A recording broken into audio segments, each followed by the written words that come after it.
Doctor Iqbal साहब, हम जहाँ रहते हैं, जिस मुआशरे में रहते हैं, हम काफ़ी हद तक चीज़ों को देखते हैं कि दीवारों पे लिखी जाती हैं। जैसे नशे का इलाज यहाँ किया जाता है, रिक्शा के बैक साइड पे भी हम देखते हैं कभी कभी लिखा जाता है, नंबर्स दिए जाते हैं।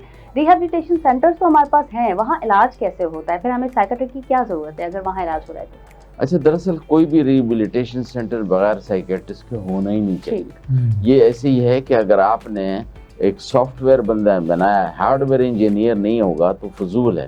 तो ये है कि जितने भी रिहेबिलिटेशन सेंटर हैं, ये कुछ तो अच्छे हैं, लेकिन ज़्यादातर में अगर साइकियाट्रिस्ट प्रोफेशनल, जिसमें साइकियाट्रिस्ट, साइकोलॉजिस्ट, सोशल वर्कर और ऑक्यूपेशनल थेरेपिस्ट ये ना हो तो ये अधूरा है। यानी ये पूरी टीम है और ये होनी चाहिए, इसके बगैर अधूरा है। यानी अगर हम अच्छा, लोग सोचते हैं कि शायद एक हफ्ता 2 हफ्ता दाखिल करके इलाज हो गया, नहीं, ये बिल्कुल गलत है। यानी ये जिस तरह से आपने कश्ती समंदर में उतार दी तो इसका मतलब ये नहीं कि आगे जाएंगे, फिर आगे चप्पू भी चलाने पड़ेंगे, आगे भी चलना, या आपने अकाउंट खोल दिया तो अकाउंट को मेंटेन भी करना पड़ता है। तो हम कहते हैं कि मोटिवेट करें, मोटिवेशन, डिटॉक्सिफिकेशन और रिहेबिलिटेशन, 3 हिस्से हैं।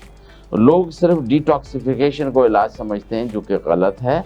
पहले हम मोटिवेट करेंगे बंदे को, फिर डिटॉक्सिफाई करके उस जिस्म से जहरीली चीज़ें निकालेंगे और फिर उसको रिहेबिलिटेट करेंगे कि ये earning member of the family and useful member of the society बने, यानी घर का कमाने वाला शख्स और सोसाइटी का अच्छा कारकुन बने।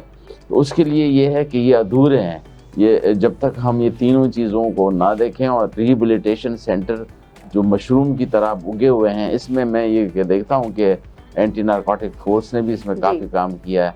हमने भी जनाब में ये किया है। एक हर सैटरडे को हमने इलाज का नया तरीका निकाला कि पाकिस्तान में 70 लाख मनशियात की इतनी हमारे पास हॉस्पिटलाइजेशन की फैसिलिटी ही नहीं है। 4-5 हज़ार अगर हम रखें तो लिहाजा उसके लिए ये है कि हमने एक तरीका निकाला है कि जिस माहौल में रह रहा है उसमें रह के इलाज करें। तो उसको सैटरडे को हम बुलाते थे, फैमिली के साथ उसकी काउंसलिंग करके, दवाई दे के, मोटिवेट करके, और जिसको ज़रूरत होती थी कि ये बहुत ज़्यादा डिलीरियम में है, या अपना ख्याल नहीं रख सकता, या वज़न इसका कम हो रहा है, या जिस्मानी मसले हैं, फिर उसको दाखिल करते थे। तो लिहाजा ये आपकी बात जो है कि रिहेबिलिटेशन सेंटर बग़ैर साइकियाट्रिस्ट के होनी नहीं चाहिए। डॉक्टर साहब, इसमें हमारे पाकिस्तान में आम तौर पे रिहेबिलिटेशन सेंटर के हवाले से मिथ भी फैली हुई है, ख़ासकर उन फैमिलीज़ के यहाँ जिनके बच्चे नशा और चीज़ों में मुब्तला हो जाते हैं, कि वहाँ अगर हम अपने बच्चे को दाखिल करवा दे रहे हैं तो ये मार कुटाई करके उसके ऊपर जुल्म करंट वगैरह भी जो है, और इस तरह के वाक़यात कुछ माजी में नज़र में भी आए। तो उन फैमिलीज़ के लिए भी आप कोई बात बताएं कि रिहेबिलिटेशन सेंटर में ऐसा कुछ भी नहीं होता। ये जो आप अभी तरीका बता रहे हैं सैटरडे वाला, मैं समझता हूँ ये तो बहुत अच्छा, यकीनन इससे फ़ायदा भी हुआ होगा। तो ये जो मिथ है इसको आप किस तरीके से देखते हैं? इसको ये है कि कह रहे हैं, एक तो हमारे यहाँ रूल्स एंड रेगुलेशन बनते हैं, उस पर इम्प्लीमेंटेशन नहीं होती। इस किस्म के वाक़यात हुए भी हैं कि लोग सोचते हैं कि शायद ये लातों के भूत हैं, इनको मार कुटाई से जो है वो करें, लेकिन ये फितरत के खिलाफ है। पहले जो इलाज का एक तरीका था cold Turkey method. Cold Turkey method जो है ये था कि बंदे को एक कमरे में बंद कर देते, उसको फिट्स पड़ते थे, उल्टियाँ, दस्त, जिसमें से पानी निकल जाता, कई लोग मर गए उसमें। वो ये इनह्यूमन है। वो इफेक्टिव तो था लेकिन कई लोग इनह्यूमन था। तो लिहाजा उसको जो है चेंज किया गया है कि नहीं, अब नए तरीके इलाज के हैं। इसको लातों के भूत ना समझो, बल्कि ये शुगर और ब्लड प्रेशर की तरह उसका इलाज होना चाहिए। और उसके लिए ये ज़रूरी है कि आप लोग जब भी अपने बच्चे के लिए या किसी के लिए देखते हैं, वहाँ देखें कि अमला कौन है, रजिस्ट्रेशन है नहीं, हेल्थ केयर कमीशन क्या दूसरों का रजिस्टर्ड बॉडी है या नहीं है, और वहाँ अमला जो काम कर रहा है वो क्वालिफाइड हैं या नहीं। और उसमें यही बात मैं जो मैं कह रहा हूँ कि ऐसी टीम रिहेबिलिटेशन की अधूरी है जिसमें साइकियाट्रिस्ट ना हो, जिसमें साइकोलॉजिस्ट ना हो, सोशल वर्कर, ऑक्यूपेशनल थेरेपिस्ट और फिजिशियन भी हो, और न्यूट्रिशनिस्ट भी हो।